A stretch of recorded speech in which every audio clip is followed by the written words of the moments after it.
The forest was wide and alive. Birds sang on the trees, monkeys jumped from branch to branch, and the ground was covered with grass and flowers.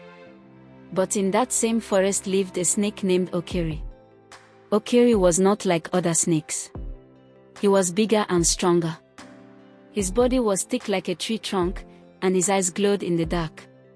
The animals feared him because he swallowed them whole.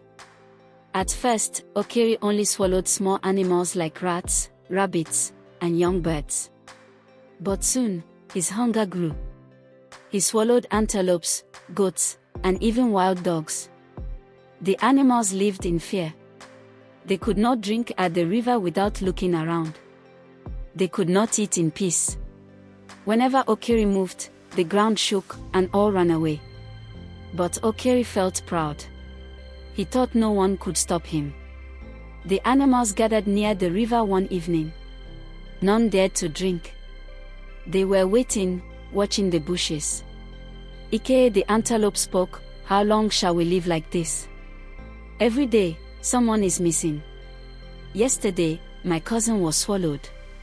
The monkeys cried, "We cannot sleep at night. We hear Okiri moving in the grass. We fear he will climb our trees." Kuru the tortoise came slowly. He said, "We must think. We cannot keep running. A snake may be strong, but even the strongest can fall." The animals looked at him.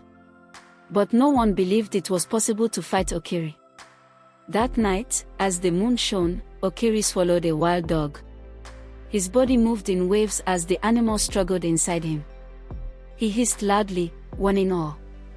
The fear grew stronger. The animals met again under a big baobab tree. Kuru the tortoise said, "Okiri is strong, but he is greedy.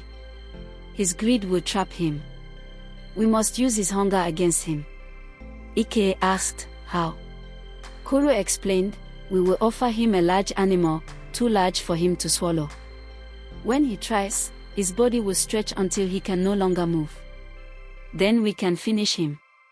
The animals agreed, though they were still afraid. They decided to use a fat goat that lived near the human village. But when they brought the goat to Okiri, the snake swallowed it with ease. His body stretched, but he managed. He hissed proudly and laughed in his own way. The plan had failed. The animals ran in fear once again. One evening, as the animals cried by the river, a man came. His name was Dola, a hunter who lived in a nearby village. He carried a spear, a bow, and a drum on his back. Dola asked, "Why do you all cry?" Ike the antelope spoke, "Okiri the snake swallows us. We tried to stop him, but we failed." Dola nodded. "A snake can be killed if you know how.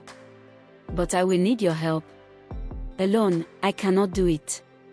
The animals listened with hope. That night, Dola sat by the fire, thinking. He knew snakes feared fire and sharp blades. He began to plan carefully. The hunter and animals worked together. They dug a deep pit near the river and covered it with sticks and grass. They placed the cow at the edge, tied so it could not run. Dola said, "Okiri's greed will bring him here. When he swallows, he will fall into the pit. Then we strike." At night, Okiri came. He saw the cow. His eyes shone with hunger. Slowly, he moved forward. He opened his jaws wide and swallowed. The ground broke, and Okiri fell into the pit. He hissed and fought, but he could not climb out. The hunter threw fire into the pit. The animals shouted and threw stones. Dola raised his spear and struck. Okiri twisted and turned, but at last, he lay still. The forest grew quiet. For the first time in many moons, peace returned. The animals danced. The monkeys beat the hunter's drum. The birds sang in the trees. Ike the antelope bowed to Dola. "You have saved us," he said. Kuru the tortoise added, "But we also learned that when we stand together, even the strongest enemy can fall." Dola smiled. Greed always destroys the greedy. From that day, the animals lived without fear. They drank from the river, played in the grass, and sang under the moon. Okeri's name was remembered only as a warning to those who agreed.